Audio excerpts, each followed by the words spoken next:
आज का टॉपिक आपका है बंदरगाह, हाँ, जिसे हम पोर्ट कहते हैं। आपको पता होगा कि हमारे भारत के अंदर 3 प्रकार के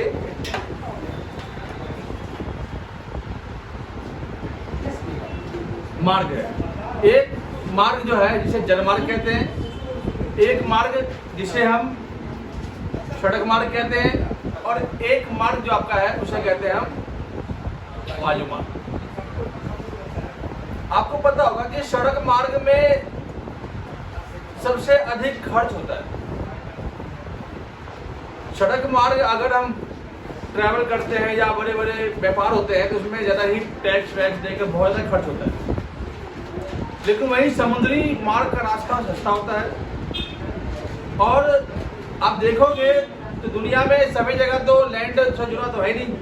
यूरोप के अधिक सभी देशों में आप जमीन चले जाओगे, लेकिन अमेरिका जाने के लिए आपको समुद्र के जरिए जाना पड़ेगा। ऑस्ट्रेलिया अगर आपको जाना हो समुद्र के जरिए जाना होगा। इस प्रकार से हम देखते हैं कि प्रॉपर वे में भारत के अंदर बंदरगाह को डेवलप किया गया। बंदरगाह से क्या होता है कि अब जितना माल हम जहाज से, शिप से जितना माल हम इंपोर्ट या एक्सपोर्ट कर सकते हैं, उतना माल हम ना तो रोडवे से कर पाते हैं और ना हम एयरवे से। तो हमारे देश के अंदर जो है सबसे अधिक बाहरी जो माल आता है विदेशों से, वो ना तो एयर मार्ग से आता है और ना ही हमारा रोडवे से आता है किससे है? तो वाटर। तो हर एक मार्ग की अपनी एक विशेषता है। अभी मैं आपको जलमार्ग पढ़ाऊंगा, फिर आपको वायु मार्ग पढ़ाऊंगा, फिर आपको सड़क मार्ग पढ़ाऊंगा।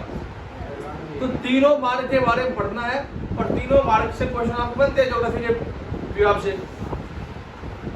मार्ग में हम देखते हैं कि अगर आप सड़क की मार्ग की बात करते हो तो आप सड़क मार्ग में कितने खर्च होते हैं। अगर आप एक घर की छत ढालते हो, लैंटर डालते हो, तो उसमें छोटे से लैंटर डालने में कितना पैसा खर्च हो जाता है। अब बताओ इतने बड़े सड़क को डालना, इतने बड़े सड़क को बनवाने में कितना पैसा खर्च होता होगा। मामूली बात थोड़ी है। तो इसीलिए टैक्स ज्यादा होता है सड़कों पे। आप चले जाओ यमुना एक्सप्रेस वे पे कितना टैक्स पे करना पड़ता है। यूपी में आप आधा बिक जाओगे। चला पता जितने में आप ट्रेन से स्पेशल क्लास के डब्बे में बिहार का सफर कर लोगे, उतना में आप यूपी पास करोगे टोल टैक्स देकर। ओनली फॉर टोल टैक्स लग जाएगा आपका। अपने कार से, निजी वाहन से लगभग इतना टैक्स पे कर दोगे कि उतने में आप स्पेशल फर्स्ट क्लास के एसी में आप बिहार पहुंच जाओगे। इतना टैक्स देना पड़ता है। यहाँ तक कि अगर आप आगरा जाते हो और आते हो, आगरा जाने और आने का टोल टैक्स आपके कार का कम से कम 1000 रुपये, 1000 रुपये टैक्स है। मतलब आगरा जाने आने का, आने जाने का। तो भारत के अंदर आपको पता होगा कि भारत का जो भूमि है वो आधा भूमि जो है हमारा समुद्री भाग से घिरा हुआ है। तो जो भूमि हमारे समुद्री भाग से जुड़ा हुआ है, उन भूमियों के पास जो है बंदरगाह आपको देखने को मिले। तो उन बंदरगाह को हम देखते हैं।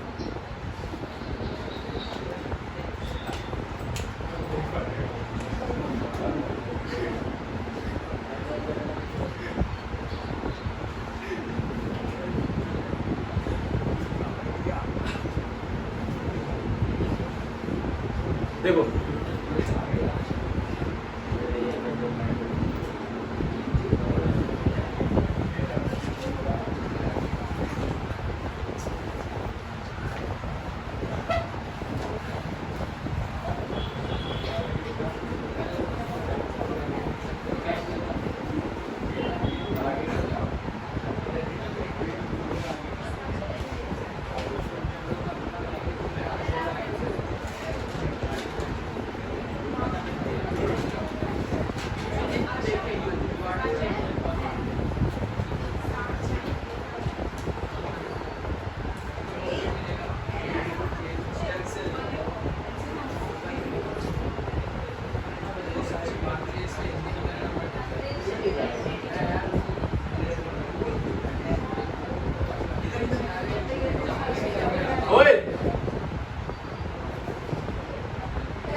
बंदरगाह में राज्य देख लो, ये आपका गुजरात है,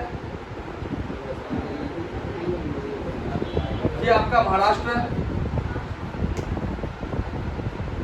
ये आपका कर्नाटका है, ये आपका केरला है, ये आपका तमिलनाडु है, ये आपका आंध्र प्रदेश है, ये उड़ीसा है,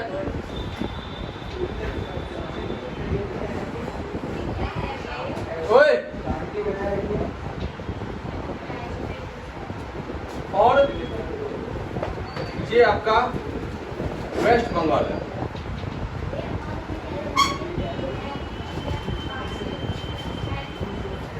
ये गुजरात,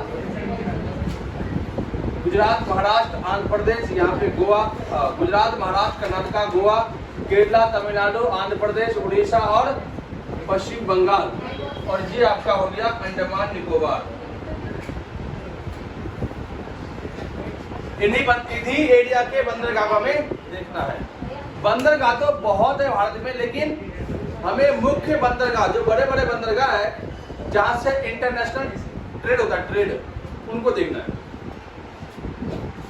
सबसे नंबर 1 बंदरगाह देखते हैं हम गुजरात के अंदर। गुजरात के अंदर एक बंदरगाह है जिसका नाम है कांडला पोर्ट। कांडला पोर्ट,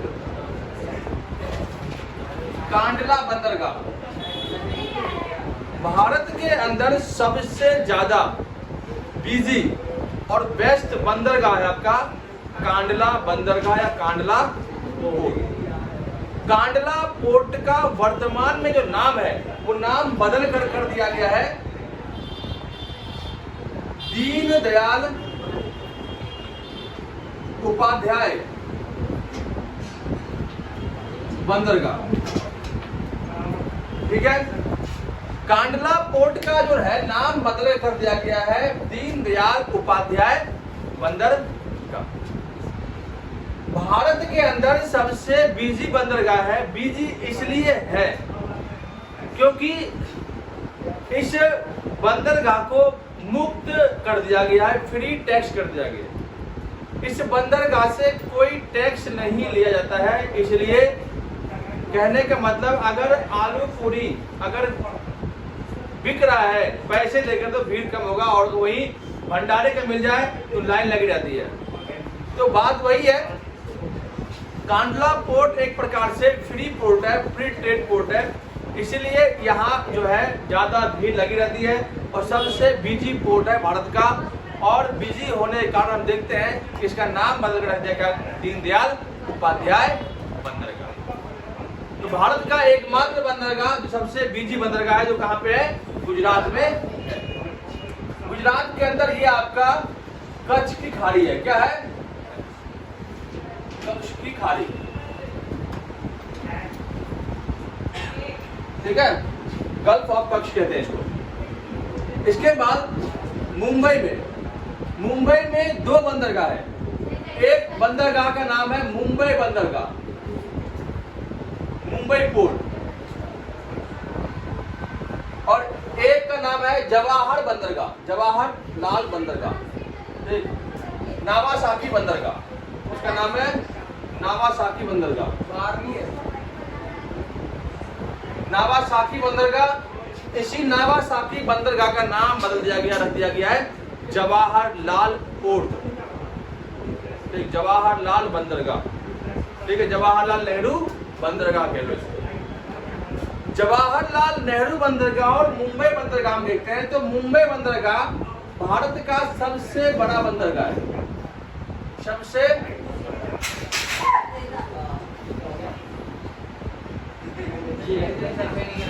सबसे बड़ा बंदरगाह है आपका, सबसे बड़ा बंदरगाह आपका है मुंबई बंदरगाह। और वही बात करते हैं अति आधुनिक से या अति आधुनिकरण से बना हुआ बंदरगाह नावासाकी या जवाहरलाल नेहरू बंदरगाह।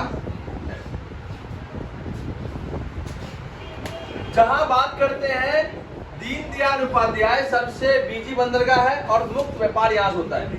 वहीं मुंबई बंदरगाह सबसे बड़ा बंदरगाह है और नागासाकी बंदरगाह अत्याधुनिक से बना हुआ बंदरगाह है, जिसे हम जवाहरलाल बंदरगाह कहते हैं।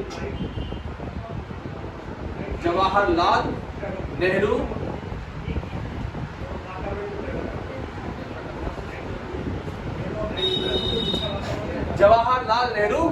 बंदरगाह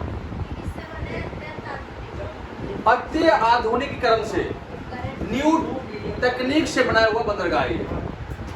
ठीक, ये आपका है क्षेत्र गोवा का। गोवा जो है मांडवी रिवर पर बसा हुआ है।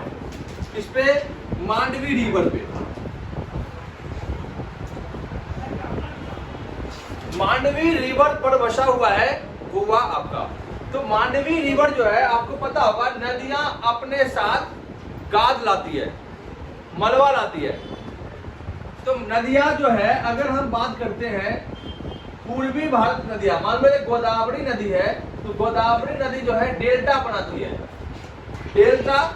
जबकि मांडवी रिवर क्या बनाती है? एक्सचुरी बनाती है। एक्सचुरी क्या होता है कि नदियां जो है, जो जैसे ही समुद्र में गिरती है तो गिरने के साथ साथ अपने मलबे को समुद्र में भी डाल देती है। ठीक, तो जैसे ही समुद्र में मलबा जाएगा तो पता होगा समुद्र में धीरे धीरे क्या होगा, मलबे का तल बैठते बैठते बैठते बैठते बैठते वहां पर क्या होगा, एक तरह से मिट्टी का ढेर, मतलब वो जमीन बन जाएगा। आप लोग कभी गांव में देखे होंगे, तो गांव में भी आजकल देखा होगा कि गांव में क्या होता है कि थोड़ा सा तालाब होता है, वो गंदा तालाब होता है। तो वहां गांव लोग क्या करते हैं, कब्जा करने के लिए, मान लो कि सरकारी तालाब है, सरकारी तालाब में लोग क्या करते हैं, गांव का बना दिया, तो जिसके घर पास होगा ना, वो क्या करेगा, उसके पास जाके खूंटा गाड़ देगा, एक मतलब एक बम्बू गाड़ देगा और अपना भैंस बांध देगा। पहले भैंस बंध गया, धीरे धीरे वहां जाएगा, भैंस का चारा जो बच गया फेंक देगा उसी तालाब में, जो कूड़ा करकट होगा घर का वही डाल देगा, जो मिट्टी आएगी वही डाल देगा वहां पे। धीरे धीरे क्या होगा, वो तालाब का जो एरिया है वो छोटा हो जाएगा और जो जहाँ पे बांधा था, क्या खूंटा का जहाँ पे गाड़ा था, वो इतना था, इतना से वो इतना बड़ा हो जाता है, क्षेत्र बढ़ गया उसका। तो ऐसे ही जब नदियां अपने साथ गाद लाएगी या मलबा लाएगी, तो जब मलबा नदियां लाएगी अपने यहाँ, तो कहाँ डालेगी, समुद्र में उसको उधेड़ देगी। जब समुद्र में जाएगा मलबा, हो जाने के साथ क्या होगा, समुद्र का तल जो है धीरे धीरे क्या होगा, ऊपर उठ जाएगा। तो मांडवी रिवर के द्वारा लाया गया मलबा जो है कहाँ गिरता है, समुद्र के अंदर, और समुद्र के अंदर गिरता है वो क्या बन जाता है, एक द्वीप बन जाता है, द्वीप आइलैंड बन जाता है। ठीक, और उस आइलैंड पर क्या बना दिया गया है, बंदरगाह। ठीक, मारवा गोवा बंदरगाह या मुड़मुड़ाव बंदरगाह। ठीक, क्या नाम है इसका, मुड़मुड़ाव बंदरगाह।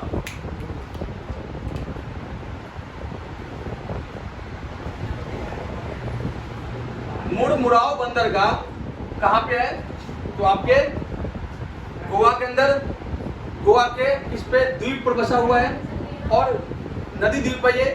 ठीक, तो एकमात्र नदी द्वीप जो या डेल्टा पर बना हुआ या एक्सचुरी पर बना हुआ एक मात्र बंदरगाह है आपका मुड़मुड़ाव बंदरगाह। कहां पे है, गोवा में है। इसके बाद कर्नाटक के अंदर मंगलोर जो जगह है वो एक प्रकार से लोहे के लिए फेमस है। लोहे का निर्यात बड़े पैमाने पर यहाँ से होता है। तो लोहे से जो निर्यात होता है, जहां पर एक बंदरगाह बनाते हैं, इसका नाम है मारवा गांव मंगलोर बंदरगाह, मंगलोर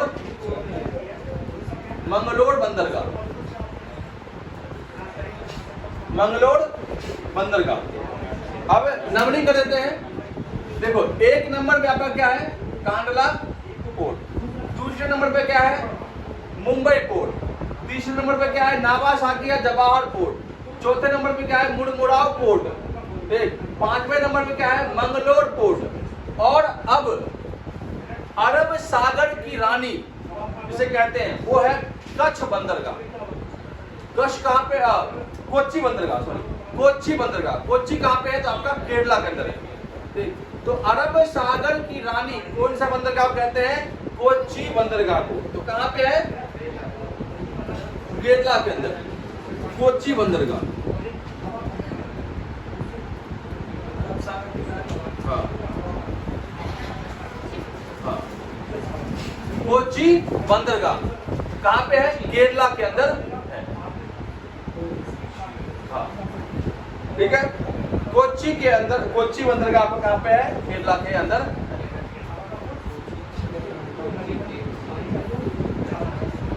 एक बंदरगाह है जो सबसे कम गहरा बंदरगाह है। कम गहरा मतलब क्या? तो बड़े बड़े जहाज जो है उस बंदरगाह तक पहुंच नहीं पाता है, तो छोटे छोटे नाव जो है सामान लोड करके बड़े जहाजों में डाला जाता है। अब वो कहाँ पे है? तो तमिलनाडु में। उस बंदरगाह को कहते हैं तूतीकोरिन पोर्ट, तूतीकोरिन बंदरगाह।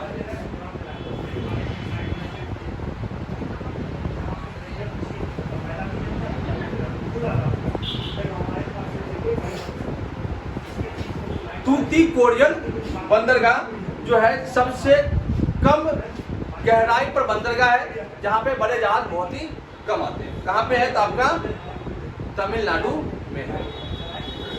भारत का सबसे पुराना बंदरगाह है चेन्नई बंदरगाह। भारत का सबसे पुराना बंदरगाह आपका है चेन्नई बंदरगाह। चेन्नई कहां पे है? तो ये भी आपका तमिलनाडु में। इसके अलावा एक बंदरगाह है एन्नोर बंदरगाह, ये भी आपका तमिलनाडु के अंदर ही है, एन्नोर।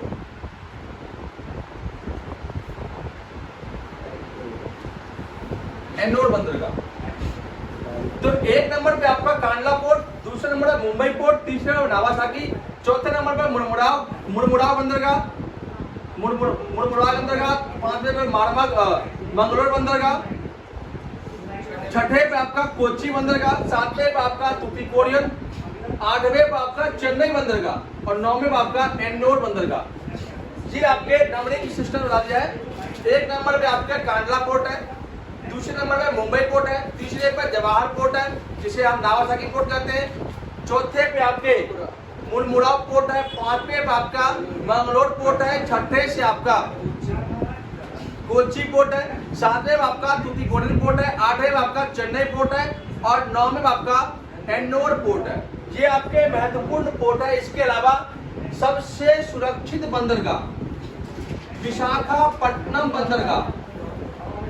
इसका नाम क्या है? विशाखापट्टनम बंदरगाह।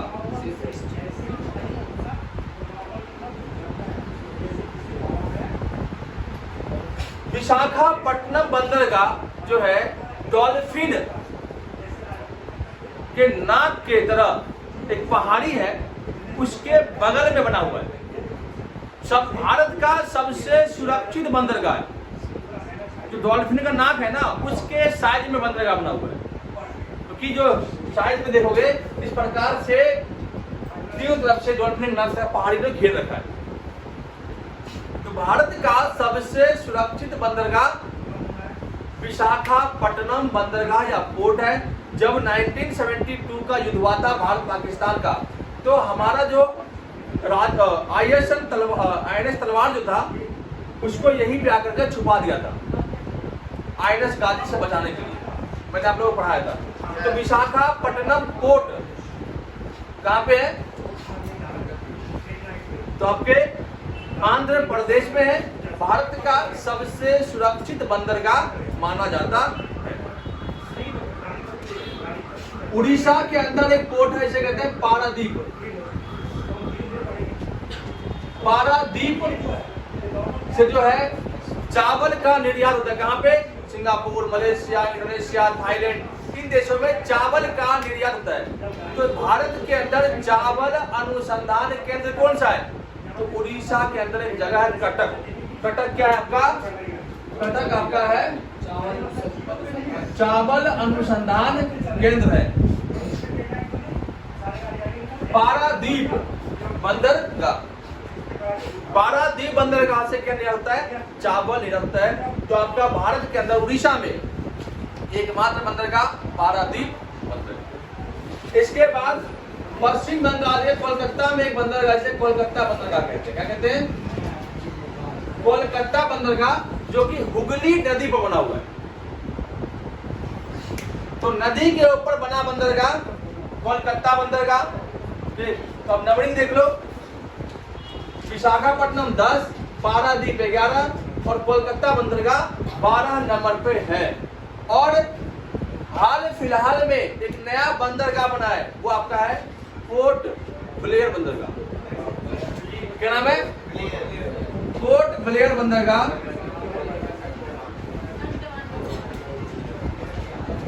पोर्ट ब्लेयर बंदरगाह कहां पे है? अंडमान निकोबार में। तो भारत का सबसे पहला बंदरगाह चेन्नई बंदरगाह, वर्तमान का बंदरगाह पोर्ट ब्लेयर बंदरगाह, सबसे बिजी बंदरगाह कांडला पोर्ट, सबसे बड़ा बंदरगाह मुंबई पोर्ट, नए तकनीक से बना बंदरगाह नावासाकी बंदरगाह, सबसे सुरक्षित बंदरगाह विशाखापट्टनम बंदरगाह, नदी द्वीप पर बना बंदरगाह मुरमुराव बंदरगाह, लोहे के निर्यात के लिए बंदरगाह फेमस मंगलोर बंदरगाह, अरब सागर की रानी कोच्चि बंदरगाह, ठीक है। सबसे कम गहरे पर बंदरगाह बना हुआ तुतीकोरिन, चावल सप्लाई होता है आपका पारादीप बंदरगाह से, और नदी बना बंदरगाह कोलकाता बंदरगाह। तो अगर ये चीजें आपको समझ में आ चुका हो तो इससे जुड़े हुए जो भी क्वेश्चन आएगा वो आराम से आप कर लोगे। वीडियो पसंद आए तो लाइक और शेयर।